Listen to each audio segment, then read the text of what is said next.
Welcome back to another technical deep dive here in the debug zone. Today, we're tackling a big question and breaking it down with insights from other users. Hopefully, this clears up some misconceptions and helps you get the answer you need. So, buckle up, stay a little curious, and let's jump right in.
And that's a wrap.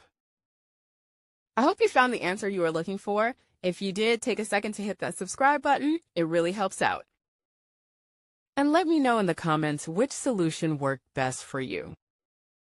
See you next time in the debug zone.